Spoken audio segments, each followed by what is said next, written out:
My dear students, all of you are welcome again in my YouTube channel Vivekanand English Classes. We are present today to study a poem, The Laburnum Top. प्रिय छात्रों, आपका हमारे इस YouTube channel Vivekananda English classes में स्वागत है। आज हम लोग क्लास 11th की एक नई पोएम द लैबरनम टॉप का अध्ययन करने के लिए प्रस्तुत हैं। It is the second poem of the book Hornbill. ये बुक हॉर्नबिल की सेकंड पोएम है। The poem has been composed by Ted Hughes, who was a great translator poet, जो एक महान ट्रांसलेटर पोएट थे, अर्थात बहुत सी कविताएं उन्होंने ट्रांसलेट किया है। ही वाज बॉर्न इन 17 अगस्त 1930। कवि का जन्म 1930 में 17 अगस्त को हुआ था। And he wrote many books, बहुत सी पुस्तकें लिखी हैं। The poem the laburnum top has been composed by him. In this poem, इस कविता में the poet describes about a tree the laburnum. Laburnum tree का वर्णन करता है। लैबरनम टी, अमलतास का पेड़ देखा होगा आप लोगों ने। अमलतास का पेड़ होता है, हमारे यहाँ अमलतास का पेड़ बोलते हैं। तो उसके बारे में वर्णन किया है कि कैसे ये दोपहर के बाद शांति है। There is no hue and cry here and there, इधर उधर कहीं भी किसी प्रकार की हलचल नहीं, किसी प्रकार का शोर शराबा नहीं है। फिर कैसे एक गोल्डफिंच चिड़िया आती है और पूरे पेड़ के आसपास के माहौल को हलचल में बदल देती है। तो उसी पोएम को हम देखेंगे। पहले पढ़ेंगे इसको। द पोएम, ये पोएम जो है पहली बार विशेषकर यूपी बोर्ड में रखी गई है बुक हॉर्नबिल। उसकी दूसरी पोएम है द लैबरनम टॉप। तो यूपी बोर्ड के छात्रों के लिए वो पहली बार अध्ययन करेंगे इसको, इसलिए विशेषकर हिंदी मीडियम छात्र होते हैं तो हिंदी में समझाने का प्रयास करूँगा, फिर उसके बाद एक्सप्लेन करूँगा इंग्लिश में। देखेंगे। The laburnum top is silent, quite still in the afternoon yellow September sunlight, a few leaves yellowing all its seeds fallen, till the goldfinch comes with a twitching chirrup, a suddenless a startlement at a branch end, then sleek as a lizard and alert and abrupt, she enters the thickness and a machine starts up, of chittering and a tremor of wings and trillings. The whole tree trembles and thrills. It is the engine of her family. She stokes it full, then floods out to branch end, showing her barred face ardently mask. Then with airy, delicate whistles, chirrups, whisperings, she launches away toward the infinite, and the laburnum subsides to empty. देखेंगे इसकी Hindi meaning मैंने लिख दिया है ताकि आप दोबारा अध्ययन करें इसको, तो आपको अध्ययन करने में आसानी हो, इसका अर्थ निकालने में, विशेषकर यूपी बोर्ड के छात्रों के लिए। तो हिंदी मीनिंग भी नोट कर दिया है। देखेंगे। The laburnum top is silent. Laburnum top, अमलतास के पेड़ की चोटी, साइलेंट है, शांत है, वहाँ पर कोई हलचल नहीं है। क्वाइट स्टिल, बिल्कुल शांत है। There is no any stirring up, वहाँ कोई हलचल नहीं है। इन द आफ्टरनून, दोपहर के बाद का समय है। येलो, सितंबर सनलाइट, सितंबर का महीना है, सूर्य का प्रकाश पड़ रहा है, पीले कलर के दिखाई पड़ रहा है अमलतास का पेड़। ऐसा क्यों है? अ फ्यू लीव्स yellowing, क्योंकि उसकी बहुत सी पत्तियां पीली हो रही हैं। अमलतास की बहुत सी पत्तियां पीली हो रही हैं। ऑल इट्स सीड्स फॉलन, और इसके सभी जो बीज हैं वो गिर चुके हैं। अर्थात पतझड़ का मौसम है, ऑटम सीजन है। तो इस प्रकार से पहले 3 लाइन का एक स्टेंजा है जिसमें देखते हैं कि वर्णन करता है कि लैबरनम जो अमलतास का पेड़ है उसकी चोटी पर शांति छाई हुई है, वहाँ पर कोई हलचल नहीं है। लेकिन दोपहर के बाद जब सूर्य की रोशनी पड़ रही थी और सितंबर का महीना है, इस पेड़ की पत्तियां अधिकांश पीली पड़ रही हैं और जो है इसके बीज जो है गिर चुके हैं। तो इस प्रकार से ओपनिंग स्टेंजा में the poet had described about the laburnum T. तो इस प्रकार से ओपनिंग स्टेंजा में कवि ने लेबनम टी के बारे में वर्णन किया है। There is silence all around it, इसके चारों ओर शांति छाई हुई है। And the month is September and it is the autumn season, सितंबर का महीना है, ऑटम सीजन है। And the sunlight is falling on the tree laburnum top, और लेबनम टॉप पर जो है सूर्य की रोशनी पड़ रही है। The leaves of this tree is yellowing, इस पेड़ की जो पत्तियां हैं वो पीली पड़ रही हैं। And the its leaves have turned yellow because of the autumn season, विकास क्योंकि ऑटम सीजन है, बस पतझड़ का मौसम है। So the leaves are yellowing and falling down, पत्तियाँ पीली पड़ रही और गिरती जा रही हैं। And its seeds have fallen also, और इसके जो सीड्स हैं, बीज हैं पेड़ के फलों के बीज हैं, वो भी गिर चुके हैं। तो इस प्रकार से हम देखते हैं कि ऊपर 3 लाइन के स्टेंजा में कवि ने जो है उस अमलतास के पेड़ के बारे में वर्णन किया है। Next stanza, till the goldfinch comes with a twitching chirp, it suddenness a startlement at a branch and then sleek as a lizard and alert and abrupt. Till the goldfinch comes, उसके बाद क्या होता है, वो goldfinch चिड़िया आ जाती है। Goldfinch एक पक्षी होता है जिसकी सुनहरे कलर के पंख होते हैं, इसलिए गोल्डफिंच बोलते हैं। सुनहरे या पीले कलर के पंख होते हैं, इसलिए गोल्डफिंच बोलते हैं। तो अचानक वो टपक पड़ती है, वो पेड़ पर जो है अचानक जो है गोल्डफिंच आ जाती है। विद ए ट्विचिंग चिरप, और जब वो आती है तो फड़फड़ाहट के साथ पंखे फड़फड़ाते हुए चहचहाने लगती है। आ सडनलेस, अचानक, आ स्टार्टलमेंट माने हलचल पैदा हो जाती है। एट ब्रांचिंट माने पेड़ की शाखा के अंत में, पेड़ की शाखा में जो है वो हलचल पैदा कर देती है।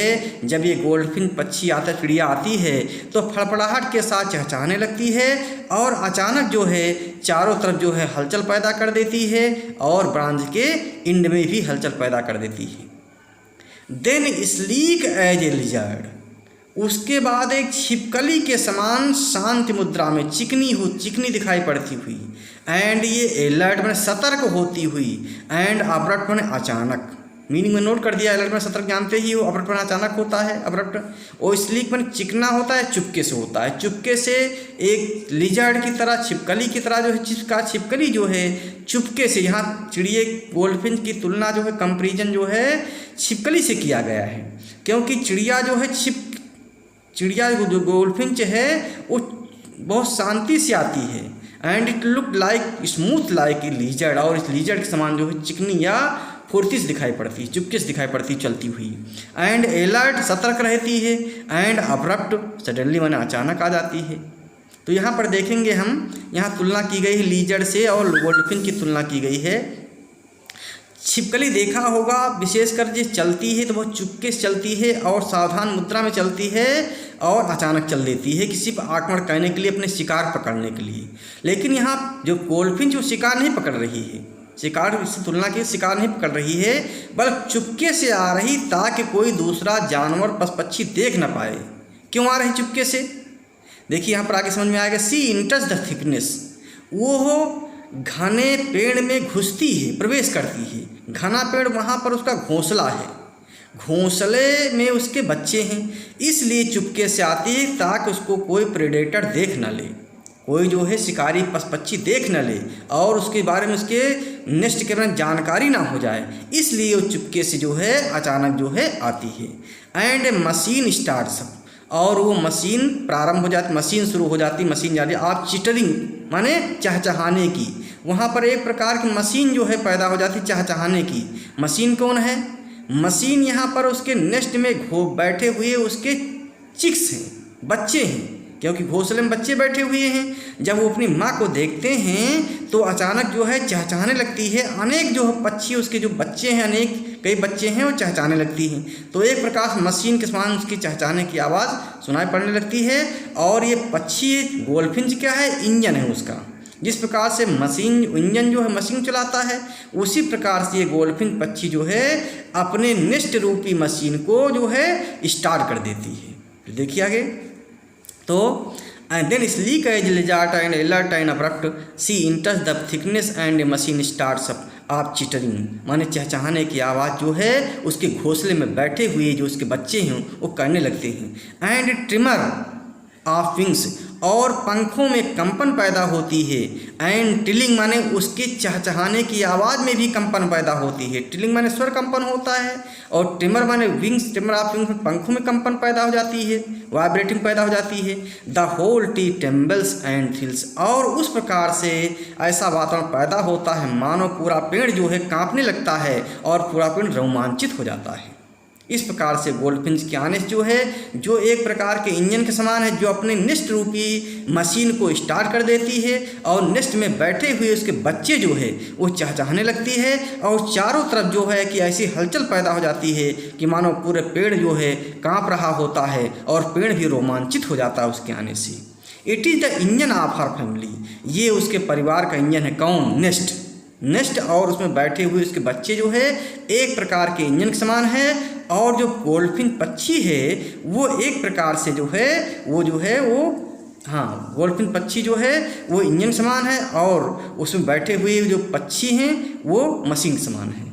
सी स्टॉक्स इट फुल, वो पूरी तरह से इनको भड़का देती है। किसको? उसमें बैठे हुए पक्षियों को, अपने बच्चों को भड़का देती है। She stokes it full then floods out of a branch, उसके बाद जो है शाखा के अंत में आकर के उड़ करके शाखा के अंत में आ जाती है। शोविंग हर बॉड फेस, उसके जब ऊपर आती है तो धारीदार चेहरा उसका दिखाई पड़ता है। आइडेंटिटी मास्क, और ये मुखौटे की उसके मुंह की पहचान है। उसके मुंह की पहचान क्या है? धारीदार चेहरा है। अर्थात वो जब जाती है, घुसती है अपने नेस्ट में, जाती है अपने बच्चों को पाती तो दिखाई नहीं पड़ती है, उसकी केवल आवाज़ सुनाई पड़ती है। लेकिन जब अपने बच्चों को खिला करके निकलती है तब दिखाई पड़ती है कि वो जो है वो धारीदार चेहरे वाली जो है वही गोल्डफिंच पक्षी है, जो और धारीदार चेहरा उसके मुखौटे की या मुंह की पहचान है। इस प्रकार से कवि ने यह वर्णन किया है पक्षी के गोल्डफिंच के आने तक और उसके जाने तक। इस स्टेंजा में कवि ने वर्णन किया कैसे आती है, तो एक प्रकार से फड़फड़ाहट के साथ हलचल शुरू हो जाती है। अचानक चारों ओर वो हलचल चहचहाने की व्याप्त हो जाती है, और मानो जो पेड़ पूरा कांपता हुआ दिखाई पड़ता है, और पेड़ जो अमलतास का पेड़ वो रोमांचित होता हुआ दिखाई पड़ता है। फिर वो निकलती है, पूरे सबको भड़का करके, अपने बच्चों को, पूरे पेड़ को भड़का करके निकलती है, और दिखाई पड़ती है कि वहीं वो गोल्डफिंच पक्षी है जिसका धारीदार चेहरा है, और ये धारीदार चेहरा उसके मुख की पहचान है। फिर क्या होता है?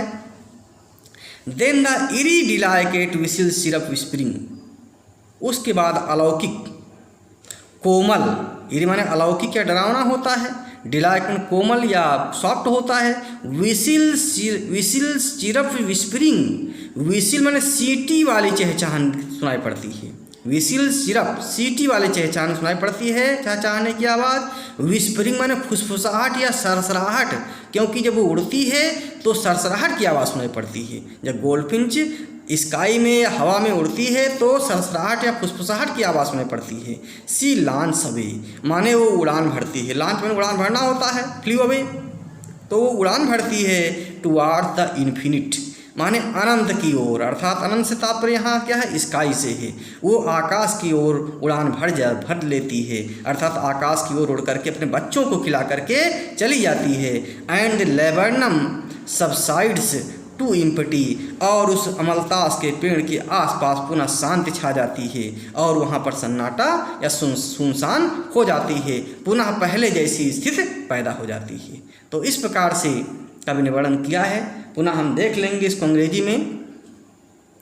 Till the goldfinch comes with a twitching chirp, a suddenness a startlement and a branch end, then sleeks as a lizard and alert and abrupt she enters the thickness and a machine starts up. The poet he describes that just then in the 3 lines of the opening stanza the poet had described the situation of the laburnum top tree।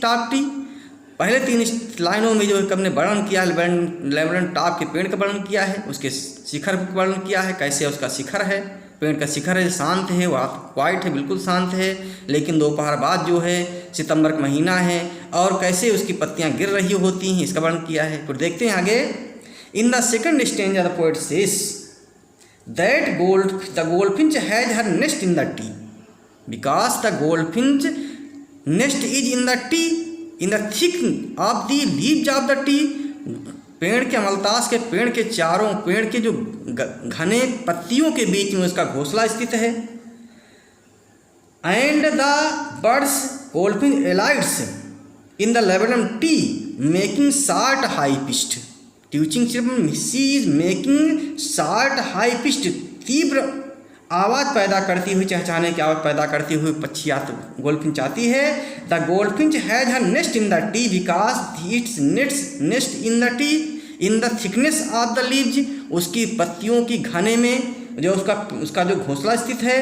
Her chicks are resting in the nest और उसके जो chicks हैं, जो बच्चे उसके जो है nest में जो है आराम कर रहे होते हैं। On the mother returns when they knew that her mother's returned. जब उनको बच्चों को तुरंत मालूम हो जाता है कि उसकी माँ आ गई है। A sudden movement stirs the tree तो पूरे पेड़ में जो है अचानक स्टिर्स अप या हलचल पैदा हो जाती है।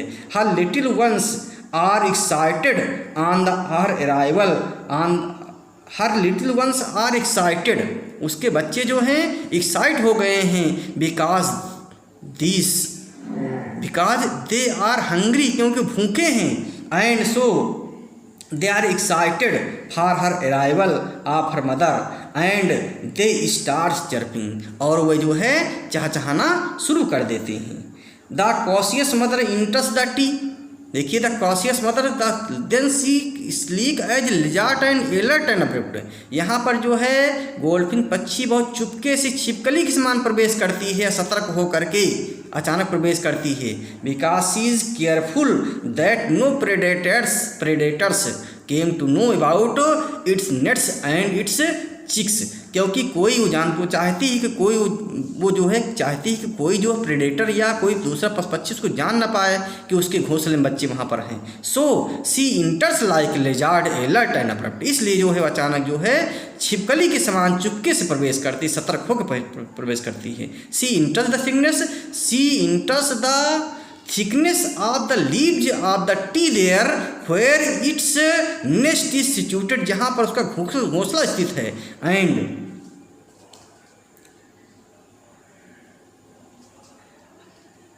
so in these lines the poet has compared here the alert abrupt and sleek movement of the goldfinch with that of a lizard। यहाँ पर लीजर्ड से तुलना कर रहा है जो है।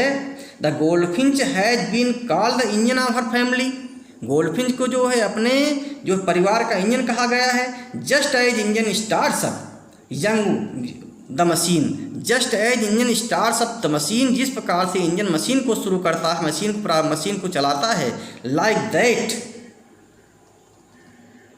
हर arrival in the nest has startup the silent machine nest उसी प्रकार जो है उसका अराइवल आगमन यहाँ पर जो है मशीन को नेस्ट रूपी मशीन को प्रारंभ कर देता है। The young ones have started chittering and making noise the young ones has started chittering and making noise जो बच्चे उसके बैठे हुए चिटरिंग करते हुए चहकने लगते हैं और शोर मचाने लगते हैं। By feeding her young ones अपने बच्चों खिला करके सी है sudden fuel to the machine और एक प्रकार से अपने जो मशीन को जो है उसने फ्यूल दे दिया, ईंधन दे दिया है। और as a result the chicks now have the energy are active and make noise और इस प्रकार से जो है उन बच्चों को जो एनर्जी मिल गई है और वो शोर कर रहे होते हैं।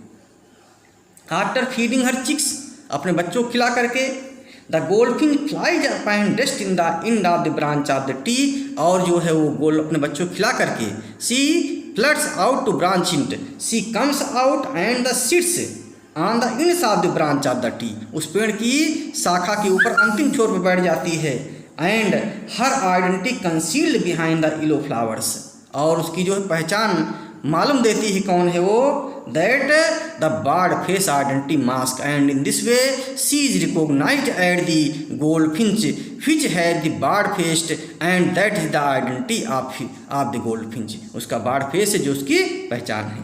Please see the last stanza. Then with eerie delicate whistle chirp whispering, और तब अलौकिक जो है कोमल सीटी बजाने वाले चहचहाने की आवाज़ निकलती है और उड़ने की सरसराहट की आवाज़ आती है। सी लॉन्च अवे, वो उड़ जाती है, उड़ान भर लेती है। टुवार्ड द इन्फिनिट, माने अनंत आकाश की ओर उड़ान भर लेती है। And the laburnum subsides to empty and there is again silent all the atmosphere, और पूरे वातावरण में है शांति छा जाती है। Please see again.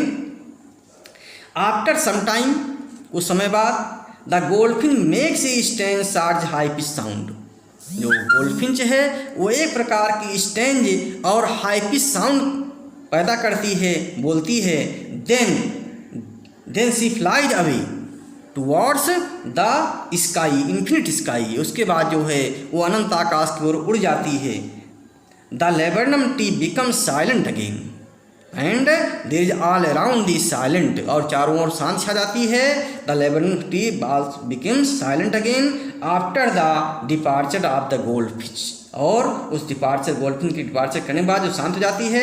And everything seem to be the same as it was before the arrival of the goldfinch, और हर चीज़ उसी प्रकार शांत दिखाई पड़ती है जिस प्रकार से गोल्डफिंच के आगमन से पहले का वहाँ पर शांतपूर्ण वातावरण था। इस प्रकार से हम देखते हैं कि एक प्रकार से हलचल पैदा हो जाती है ज़िंदगी में, आदमी के जीवन में भी हलचल पैदा आ जाती है। कभी कभी ऐसे तूफान आ जाते हैं और उस हलचल में, उस तूफान में उसको आनंद भी मिलता है और तूफान संघर्ष करने की जो है क्षमता भी आती है। इस प्रकार से पेड़ का कवि ने वर्णन किया है। तो इसको जो है तैयार कर लेंगे, मैंने नोट कर लिया है, विशेष के हिंदी भाषी छात्रों के लिए, हिंदी मीडियम छात्रों के लिए वो पुनः पढ़ लेंगे इसको देख करके। इसका जो है आप वो ले लीजिए, स्क्रीनशॉट ले सकते हैं। और परीक्षा में जो है 4 लाइन परीक्षा में आएंगी, 2 चीज़ें विशेष आएंगी। आप एक तो सेंट्रल आइडिया या 4 लाइन पोएम लिखने के लिए आएगा, इसलिए इसकी पोएम जो है 4-6 लाइन रट डालिए। विशेष के यहाँ से यहाँ तक रट लीजिए तो आप इसी में से लिख सकते हैं और क्वेश्चन भी आते हैं। तो इस प्रकार तैयार करना है। आप इसको जो अपने बच्चों को, अपने छात्रों, अपने दोस्तों को शेयर कीजिए, विशेषकर यूपी बोर्ड वाले छात्रों को, क्योंकि यूपी बोर्ड हिंदी मीडियम के लिए जो है बच्चों के लिए पढ़ने में परेशानी होती है। पहली बार पोएम समृद्ध की गई है। बहुत बहुत धन्यवाद।